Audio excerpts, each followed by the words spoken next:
Siapa di antara kamu yang merasa tidak berdosa, silakan melemparkan batu pertama kepada perempuan ini.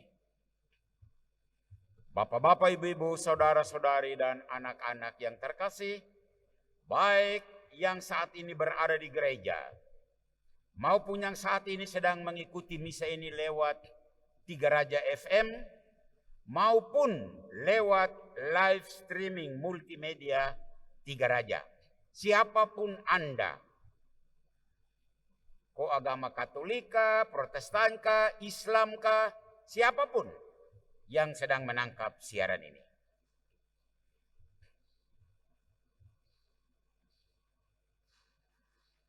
Bagi mereka yang setia mengikuti berita di televisi, juga yang mengikuti berita-berita online, pernah di negara ini ada sebuah gelar perkara. Dengar peristiwa gelar perkara ini. Delik aduan pencurian 2 buah semangka. Terdakwa 2 petani yang pulang dari sawah dan karena kelaparan mereka mengambil 2 buah semangka itu di kebun orang. Ya dilaporlah. Maka penuntut umum, jaksa di pengadilan negeri mulai menuntut.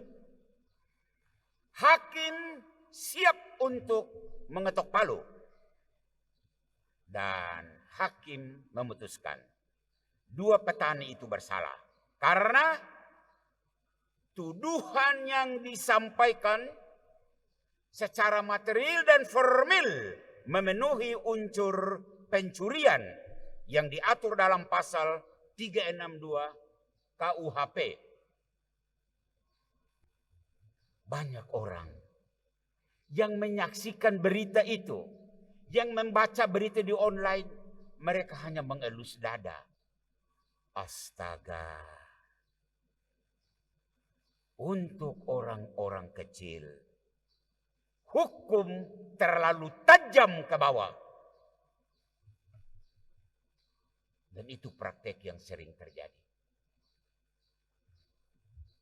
Pagi ini, dalam Injil, kita disuguhi bacaan dari Injil Yohanes, juga sebuah gelar perkara. Delik aduan perzinahan.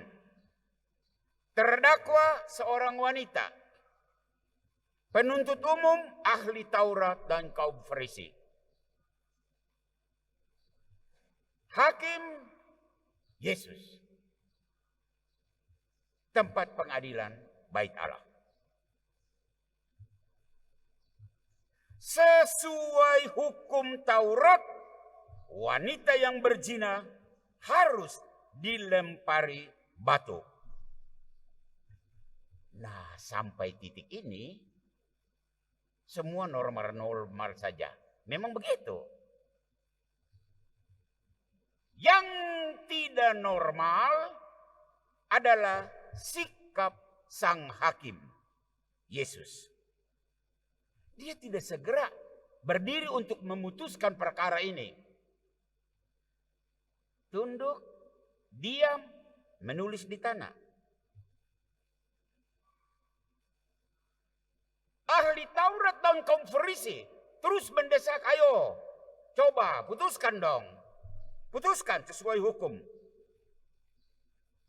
Karena didesak terus-terus, Yesus berdiri dan berkata, baiklah, saya akan memutuskan, tetapi dengar baik-baik.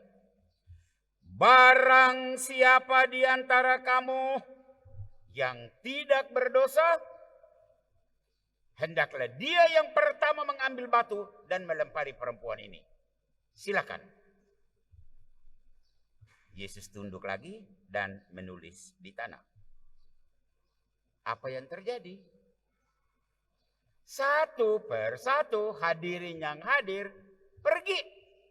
Dan Yohanes menulis mulai dari yang tertua. Karena apa? Yang tertua hidup paling lama. Dan hidup paling lama dosa juga lebih banyak. Dan mereka lebih dulu keluar dan jalan. Yesus mengangkat muka, tidak ada orang. Artinya semua orang berdosa. Yesus menghadap perempuan dan bilang, saya juga tidak menghukum engkau. Pergilah dan jangan berbuat dosa lagi. Bapak-bapak, ibu-ibu, saudara-saudari, umat yang terkasih dan para pendengar serta yang mengikuti siaran live streaming, itu bacaan Injil dan 2 kasus perkara. Apa pesan yang kita ambil dari bacaan Injil hari ini, Minggu kelima Prapaskah? Berangkat dari 2 ilustrasi yang tadi disampaikan. Pastor punya 2 pesan. Umat, mohon dengar baik-baik. Pesan yang pertama, untuk memperoleh kepastian hukum, pengadilan harus digelar. Suka atau tidak suka? Prosedur baku kan jelas. Polisi punya wewenang mengusut perkara. Jaksa punya wewenang membuat penuntutan. Para pihak yang berperkara punya hak untuk mengajukan saksi-saksi. Entah saksi memberatkan atau saksi yang meringankan. Para pihak yang berperkara punya hak untuk mengajukan pembelaan lewat advokat-advokat mereka. Hakim punya kewenangan untuk mengetuk palu keadilan. Dan kalau begitu, cerita kita di pagi ini jelas. Petani yang dituduh mencuri, suka atau tidak suka, kau harus menjalani pengadilan supaya statusmu jelas. Wanita yang dituduh berzina, suka atau tidak suka, harus menjalani pengadilan. Bersalah atau tidak soal lain, tapi pengadilan harus terjadi. Artinya apa? Artinya pastor mau bilang, jangan menggantung nasib orang dengan status tersangka terlalu lama seperti yang ada di Timika. Keadilan menjadi nyata kalau proses pengadilan itu dilakukan dengan segera.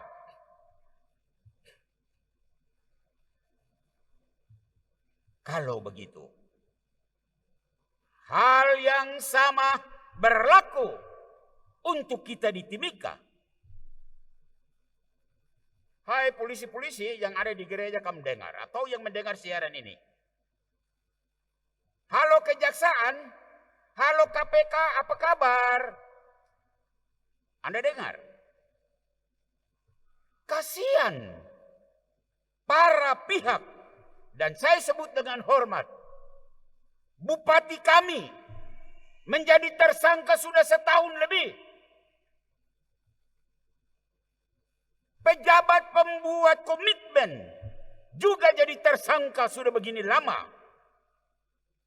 Direktur PT Waringin Megah yang jadi rekanan pelaksana dalam pembangunan gereja Mil 32 juga jadi tersangka sudah sekian lama. Nasib mereka terkatung-katung. Lalu jadi bulan-bulanan awak media. Karena status mereka tersangka. Sampai kapankah status tersangka itu? Pastor mau menekankan, mereka punya hak untuk mendapat kepastian hukum.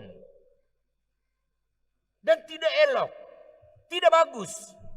Nama mereka jadi objek berita terus menerus. Maaf, pastor berbicara netral. Tidak memihak siapapun. Pastor hanya memihak kebenaran dan hak orang untuk dibela. Para penegak hukum, siapapun Anda, Katolik atau tidak, dari mimbar gereja katedral, sebagai pastor yang tidak punya kepentingan apapun, saya mau memberikan himbauan moral. Apa himbauan moral? Ada 3. Yang pertama, Anda penegak hukum harus membuktikan bahwa hukum di negara ini, hukum di kabupaten ini, tajam ke bawah, tapi juga tajam ke atas. Itulah terjemahan dari kemanusiaan yang adil dan beradab, Pancasila kita. Himbauan moral yang kedua, Anda penegak hukum harus mematahkan slogan yang viral di masyarakat bahwasanya hukum di negara ini tajam ke bawah, tumpul ke atas. Iya? Apa iya? Anda harus menjawab. Dan pesan moral yang ketiga, Anda sebagai penegak hukum, khususnya Anda KPK, harus menghapus stigma miring menyangkut posisi Anda. Anda mau tahu stigma apa? Stigma miring apa? Di Timika ini beredar istilah ATM berjalan. Ini tuduhan yang sangat kejam. Benar atau tidak ATM berjalan? Hanya Anda yang bisa melakukan pembuktian terbalik. Dan hanya Anda yang pasti istilah ATM berjalan. Saya sebagai pastor, saya mendengar sendiri dari berbagai pihak mengungkapkan istilah ini. Ayolah, itu pesan pertama. Pesan yang kedua, untuk mereka yang bersalah, kita harus memberikan kesempatan kedua. Yesus berkata di dalam Injil kepada wanita yang masuk di pengadilan hari ini, aku pun tidak menghukum engkau. Pergilah dan jangan berbuat dosa lagi mulai dari sekarang. Artinya apa? Yesus memberikan kesempatan lagi untuk perbaiki diri. Itulah yang disebut kesempatan kedua. Kalau kesempatan kedua kita terapkan kepada kasus yang ada di khotbah kita ini, maka kepada petani yang dituduh mencuri semangka, setelah Anda divonis, Anda menjalani hukuman, Anda bertobat, ya jangan mencuri lagi. Kesempatan kedua harus Anda pakai dengan baik. Begitu pula wanita yang dituduh berzina, dan Yesus tidak menghukum engkau, itu kesempatan kedua. Pakai kesempatan kedua dengan baik, jangan berzina lagi. Begitu pula adalah wajar kepada mereka yang di Timika ini, yang dituduh tersangka dalam pembangunan gereja Mil 32, adalah wajar. Wajar bahwa kesempatan kedua diberikan kepada Anda untuk memperbaiki diri. Memperbaiki bagaimana? Siapkan pertanggungjawaban. Yang Uangnya sudah Anda pakai. Pertanggungjawaban dia penegak hukum.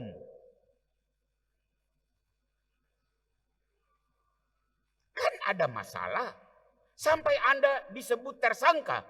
Berarti ada yang tidak beres toh. Oke. Jalani. Dan perbaiki diri. Tetapi.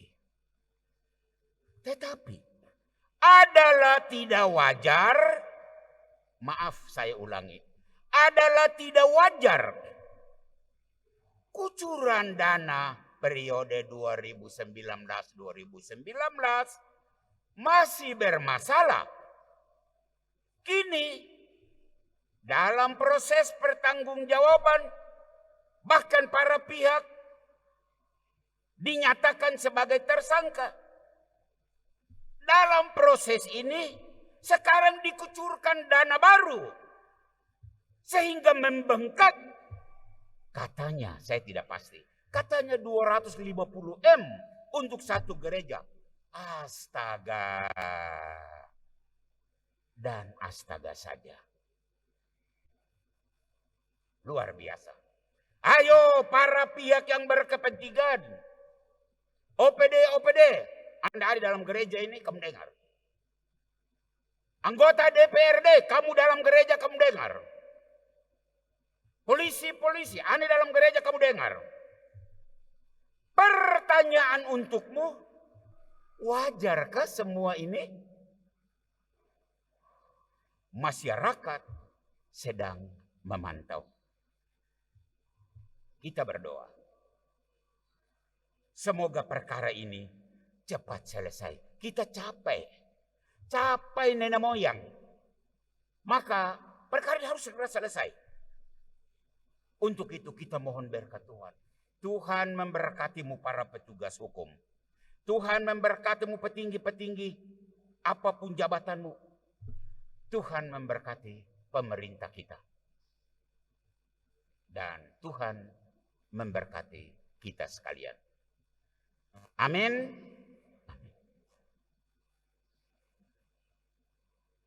Kita hening sejenak untuk merenungkan firman Tuhan ini.